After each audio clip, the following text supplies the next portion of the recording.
नमस्कार मित्रांनो, स्वागत आहे तुमचं आपल्या मराठी नेट कॅफे या चॅनलमध्ये. तर मित्रांनो, आज आपण पाहणार आहे अंगणवाडी मदतनीस या पदासाठी ज्या रिक्त जागा निघालेल्या आहेत, त्या रिक्त जागांसाठी फॉर्म कसा भरावा, तसेच कोणत्या जिल्ह्यामध्ये फॉर्म निघालेले आहेत, त्यामध्ये कोणत्या जिल्ह्यामधल्या कोणकोणत्या गावात फॉर्म निघालेले आहेत ते आपण या ठिकाणी पाहणार आहे. आणि फॉर्म कसा भरायचा आहे, फॉर्म कधीपर्यंत अप्लाय करायचा आहे, याची लास्टची डेट किती असणार आहे, फॉर्म कोणत्या पत्त्यावरती पाठवायचा आहे, तसेच तुम्हाला मदतनीस किंवा सेविका या पदासाठी तुम्हाला सॅलरी किती भेटणार आहे, म्हणजेच पगार किती भेटणार आहे, या सर्व गोष्टी या ठिकाणी आपण पाहणार आहेत. चला तर आपण या ठिकाणी पाहू. या ठिकाणी कोणत्या जिल्ह्यासाठी फॉर्म निघाले ते या ठिकाणी पाहू. त्याच्यानंतर तुम्हाला सांगतो त्या गावामध्ये कोणकोणत्या गावामध्ये ते फॉर्म भरायचे आहेत आणि त्याचे मानधन किती आहे या ठिकाणी पाहू. चला तर मग आपण व्हिडिओला सुरुवात करू. तर या ठिकाणी आपण पाहू शकतो, या ठिकाणी ही जी PDF आपण आलेलो आहोत यांची ऑफिशियल PDF आहे. ही PDF तुम्हाला आपल्या डिस्क्रिप्शनमध्ये पण दिली जाईल. त्या ठिकाणी जाऊन तुम्ही ती PDF पाहू शकता आणि अर्ज करू शकता. तर या ठिकाणी सांगितले आहे बघा, अंगणवाडी मदतनीस या रिक्त पदासाठी नियुक्तीबाबत सर्वसाधारण अटी आणि शर्ती. यामध्ये काही अटी पण आहेत, काही शर्ती पण आहेत, त्या पण आपण या ठिकाणी पाहणार आहे. म्हणजे कोण कोण या ठिकाणी फॉर्म भरू शकतो, महिला किती वर्ष म्हणजे एखाद्या महिलेचं किती वय वर्ष असेल तर तुम्ही अर्ज करू शकता, या सर्व डिटेल्स या ठिकाणी पाहणार आहे. तर या ठिकाणी पाहू शकता, बाल विकास प्रकल्प अधिकारी नागरी जिल्हा सांगली कडील आपल्या नगरपालिका, नगरपरिषद, नगरपंचायत येणाऱ्या खाली नमूद अंगणवाडी रिक्त मदतनीस आणि मानधनी पदासाठी नगरपालिका, नगरपरिषद, नगरपंचायत कार्यालयातील स्थानिक रहिवासी असणाऱ्या इच्छुक व पात्र महिला उमेदवाराकडून 7/2/25 ते 21/2/25 या कालावधीत सुट्टीचे दिवस वगळून सायंकाळी 6 वाजेपर्यंत बालविकास प्रकल्प अधिकारी नागरी जिल्हा सांगली यांच्या कार्यालयात अर्ज जमा करण्यात यावेत. म्हणजेच काय, 7 तारखेला अर्ज चालू झालेले आहेत आणि अर्ज आपल्याला शेवटची तारीख आहे अर्ज त्या ठिकाणी पाठवायची 21/2/2025 संध्याकाळी 6 तिथं अर्ज तुमचा पोहोचला पाहिजे. तर या ठिकाणी आता पाहू की या जिल्ह्यामध्ये, सांगली जिल्ह्यामध्ये कोणकोणत्या गावात या ठिकाणी अर्ज निघालेले आहेत. त्या ठिकाणी हा तक्ता आहे, या ठिकाणी पाहू शकता. या ठिकाणी अनुक्रमानिका आहे, नगरपालिकेचं, नगरपंचायत, नगरपरिषद यांचं नाव आहे, अंगणवाडी क्रमांक आहे, रिक्त पदाची नावं आहेत, मानधन आहे, प्रोत्साहन भत्ता आहे आणि जाहिरात क्रमांक वगैरे सर्व दिलेलं आहे. त्या ठिकाणी पाहू शकता, कडेगाव हा तालुका आहे. कडेगाव तालुक्यामध्ये 7 टोटल अंगणवाडी आहेत. तर त्या 7 अंगणवाडीमध्ये मदतनीस या पदासाठी भरती निघाली आहे. त्या ठिकाणी अंगणवाडी क्रमांक पण दिलेले आहेत, त्या ठिकाणी तुम्ही अर्ज करू शकता. या ठिकाणी अंगणवाडीचं नाव दिलेलं नाही किंवा त्यातला पत्ता दिला नाही, फक्त अंगणवाडी क्रमांक दिलेला आहे. त्या ठिकाणी जर तुमच्या गावात जवळ एखादी अंगणवाडी असेल तर त्या ठिकाणी जाऊन तुम्ही याची माहिती घेऊ शकता की हे जे क्रमांक दिलेले आहेत 81 ते 93 जे क्रमांक दिलेले आहेत हे कोणत्या अंगणवाडीचे क्रमांक आहेत. त्या ठिकाणी तुम्ही जाऊन चौकशी करा आणि त्यानुसार तुम्ही त्या गावात जर येत असाल तर त्या ठिकाणी तुम्ही अर्ज करू शकता. तर या ठिकाणी कवटी मंकाळ पण आहे, त्याच्यानंतर खानापूर आहे, जत आहे, पोलीस आहे, शिराळ आहे. या प्रत्येक तालुक्यामध्ये अंगणवाडी आहेत, त्या प्रत्येक अंगणवाडीमध्ये ह्या भरती निघालेल्या आहेत. सर्व भरती ह्या मदतनीस पदासाठी आहेत आणि सर्वांना पेमेंट हे 7,500 रुपये पेमेंट राहणार आहे. तुमचं काम फक्त असणार आहे 3 ते 4 तासाचं काम असणार आहे, त्यासाठी तुम्हाला एवढे पेमेंट दिले जाईल. तसेच या ठिकाणी सांगितले आहे बघा, प्रोत्साहन भत्ता हे तुम्हाला 800 ते 1,000 रुपये या ठिकाणी नियमानुसार तुम्हाला देण्यात येणार आहेत. तर त्याच्यानंतर आपण पुढची माहिती पाहू की थोडेफार काही याच्या ठिकाणी अर्ज करण्यासाठी काय अटी आहेत ते या ठिकाणी पाहू. 1 नंबरला आहे बघा, पात्र इच्छुक महिला यांची विहित नमुन्यातील अर्ज स्वाक्षरीसह परिपूर्ण सादर करणे आवश्यक आहे. म्हणजे जो आपल्याला अर्ज आपण भरणार आहे त्या ठिकाणी तुमची सही असणं गरजेचं आहे. त्या ठिकाणी तुम्ही पाहू शकता खाली अर्ज वगैरे दिलेला आहे, तो हा अर्ज आहे, अर्जाचा नमुना आहे. हा अर्ज कसा भरावा ते पण या ठिकाणी तुम्हाला मी सांगणार आहे. त्याच्यानंतर जी दुसरी अट आहे ती या ठिकाणी पाहून घ्या. अर्जासोबत लहान कुटुंबाचे प्रमाणपत्र, प्रतिज्ञापत्र जोडणे अनिवार्य आहे. म्हणजेच काय, जर तुमचं लग्न झालं असेल आणि तुम्हाला 2 किंवा 2पेक्षा जर कमी मुलं असतील तर या ठिकाणी तुम्ही हा अर्ज भरायचा आहे. जर तुम्ही या ठिकाणी तुम्हाला 2 किंवा 2पेक्षा जर जास्त 3 किंवा 3पेक्षा जास्त जर तुम्हाला अपत्य असतील तर या ठिकाणी तुम्ही या ठिकाणी पात्र होऊ शकत नाही. किंवा हा अर्ज भरण्यासाठी कमीत कमी 1 ते कमीत कमी जास्तीत जास्त 2 अपत्य तुम्हाला असणे गरजेचं आहे या ठिकाणी. त्यानंतर 3 नंबरचा ऑप्शन आहे बघा, अर्जासोबत जन्म नोंदणी, शाळा सोडलेला दाखला वगैरे. या ठिकाणी जन्म नोंदणीचा हा पुरावा तुम्हाला या ठिकाणी सादर करणे गरजेचं आहे. त्यासाठी शैक्षणिक पात्रता या ठिकाणी लक्षात घ्या, 12वी पास असणे गरजेचं आहे. जास्तीत जास्त किती पण शिक्षण झालं तर तुमचं चालेल. त्याच्यानंतर वास्तव्यात स्थानिक रहिवासी असणे गरजेचं आहे. म्हणजे जर तुम्हाला अर्ज कडेगाव या तालुक्यासाठी करायचं असेल तर त्या कडेगाव तालुक्यातले तुम्ही रहिवासी असणं गरजेचं आहे. त्याच पद्धतीने त्या नगरपालिका, त्या नगरपंचायत, त्या नगर परिषदमध्ये तुम्ही असणं त्या ठिकाणी गरजेचं आहे. त्यानंतर वयाची अट या ठिकाणी पाहू शकता. वयाची अट आहे 18 ते 35 वर्ष असणं गरजेचं आहे. जर ज्या विधवा महिला असतील त्यांच्यासाठी 40 वर्ष वय असणं गरजेचं आहे या ठिकाणी. तसंच लहान कुटुंबाचं प्रतिज्ञापत्र या ठिकाणी मी तुम्हाला सांगितलं, ही माहिती लहान कुटुंबाचं या ठिकाणी पाहू शकता. मी सांगितल्या पद्धतीने या ठिकाणी आहे, जास्तीत जास्त 2 हयात मुले असणे तुम्हाला गरजेचं आहे. 2पेक्षा जास्त असेल तर तुम्ही या ठिकाणी अपात्र होऊ शकता. तसेच या ठिकाणी भाषेचं ज्ञान, हे भाषेचे ज्ञान जो ऑप्शन आहे भाषेचं ज्ञान, या ठिकाणी तुम्हाला मराठी भाषेचं ज्ञान असणे गरजेचं आहे, कारण महाराष्ट्रामध्ये हे पद आहेत, तर मराठी भाषेचं ज्ञान असणं गरजेचं आहे. त्याचं प्रतिज्ञापत्र म्हणजे तुम्हाला 10वीचं मार्कशीट या ठिकाणी देणं गरजेचं आहे, कारण 10वीला असताना आपल्याला मराठी विषय होता, सर्वांनाच होता, त्यामुळे ते 10वीचं मार्कशीट या ठिकाणी जोडणं गरजेचं आहे. तसंच जर तुम्ही विधवा महिला वगैरे असेल तर या ठिकाणी तुमच्या आपल्या पतीच्या मृत्यूचा दाखला देणं गरजेचं आहे या ठिकाणी. तसेच 4 नंबरचा ऑप्शन पाहून घ्या. त्या पद्धतीने हे जे ऑप्शन आहेत ते पद्धतीने तुम्ही वाचून घ्या. या ठिकाणी वाटल्यास तुम्ही व्हिडिओ पॉज करा, हा पूर्ण पॅसेज स्क्रीनशॉट मारून घ्या आणि याचं तुम्ही वाचून तुम्ही अर्ज करायचा आहे, कारण व्हिडिओ जास्त मोठा होईल यासाठी मी तुम्हाला थोडक्यात ही माहिती सांगत आहे. जी महत्त्वाची माहिती आहे तुम्हाला ती फक्त सांगत आहे, बाकीची माहिती तुम्ही ही PDF डाउनलोड करून घेऊ शकता किंवा हा व्हिडिओ स्टॉप करून या ठिकाणी तुम्ही अर्जाची माहिती वाचू शकता.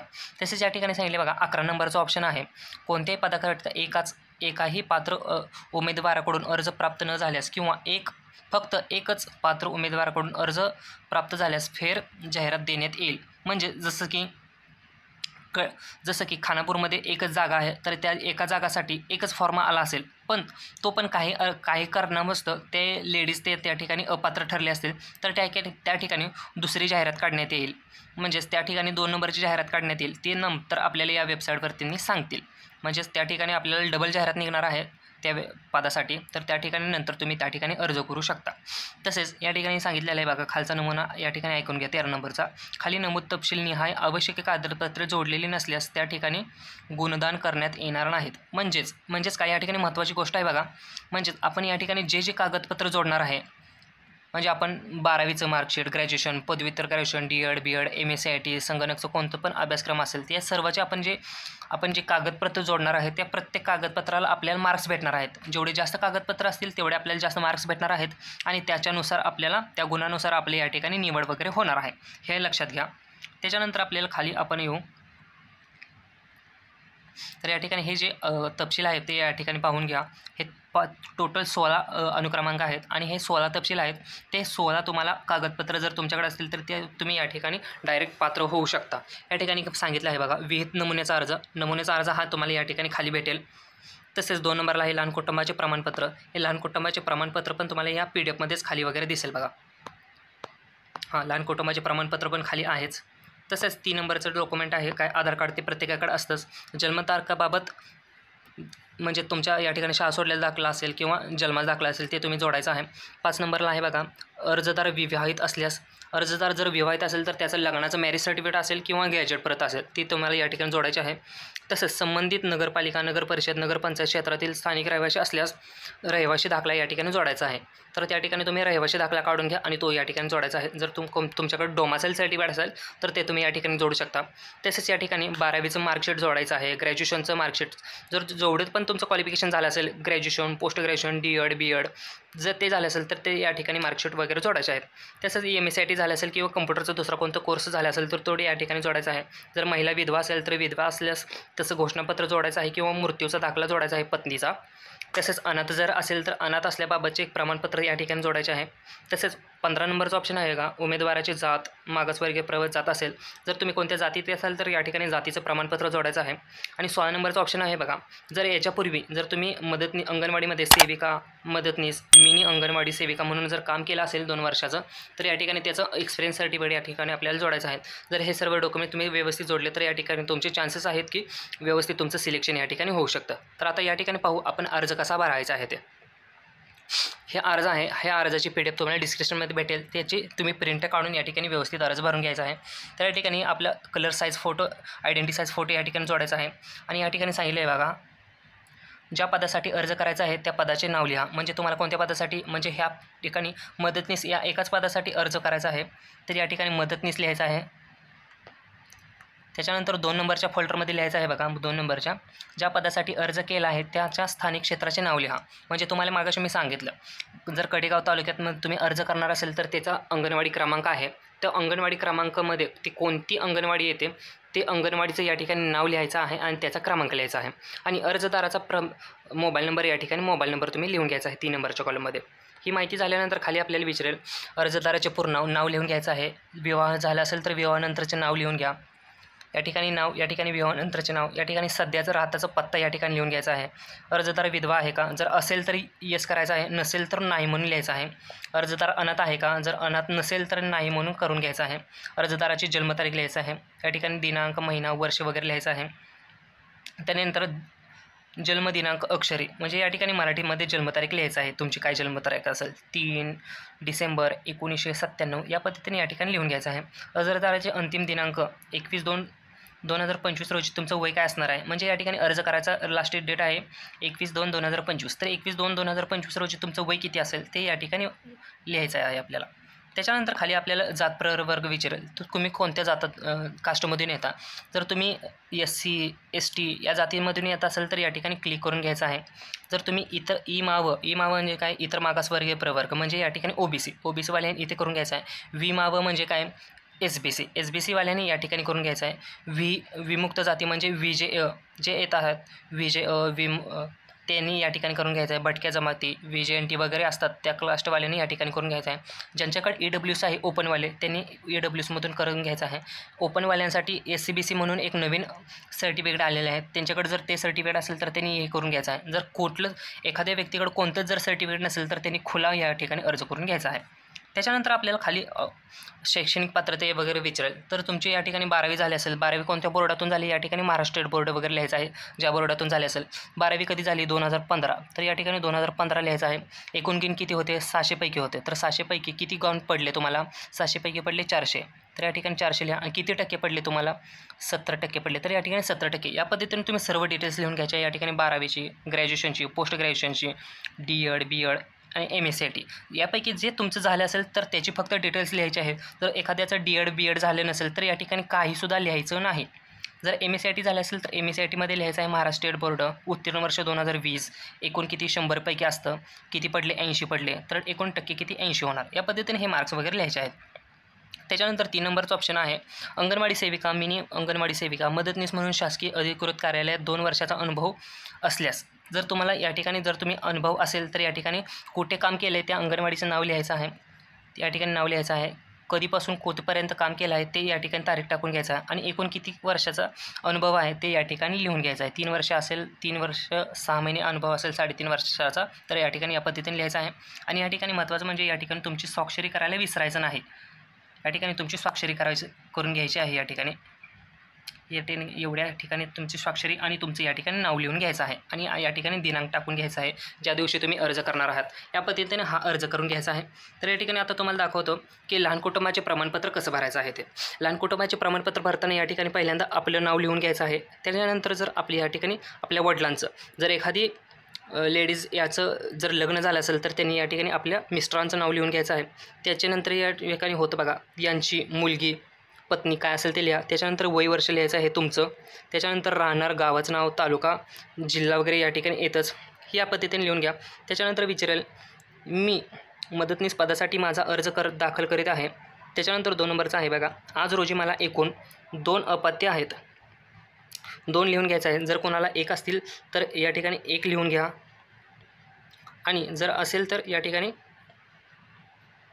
जर 1 असेल तर या ठिकाणी 1 लिहून घ्यायचं आहे आणि त्याचं नाव लिहून घ्यायचं आहे, त्याची जन्मतारीख आणि त्याचं वय किती आहे लिहायचं आहे. जर या ठिकाणी 2 असतील तर या ठिकाणी दुसऱ्या मुलाचं पण नाव, मुलीचं नाव, त्याची जन्मतारीख, त्याचं वय लिहून घ्यायचं आहे. या पद्धतीने लिहून घ्यायचं आहे. त्याच्यानंतर या ठिकाणी दिनांक टाकून घ्यायचा आहे. दिनांक टाकून घ्या. या ठिकाणी अर्जदाराचं नाव आणि अर्जदाराची या ठिकाणी स्वाक्षरी करून घ्यायचं आहे. या पद्धतीने हा अर्ज भरून घ्यायचा आहे.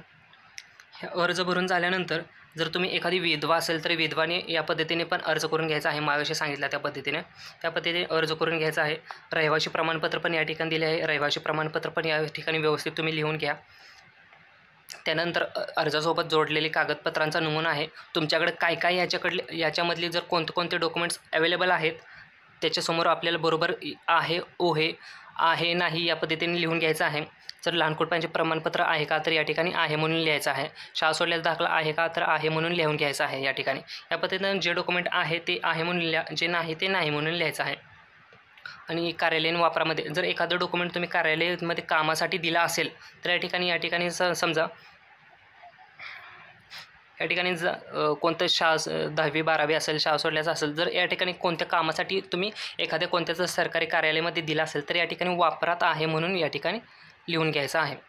या पद्धतीने सर्व माहिती भरून घ्यायची आहे आणि तुम्हाला सर्व एक बंच करून घ्यायचा आहे आणि मी सांगतो त्या पत्त्यावर तुम्हाला पाठवून द्यायचा आहे.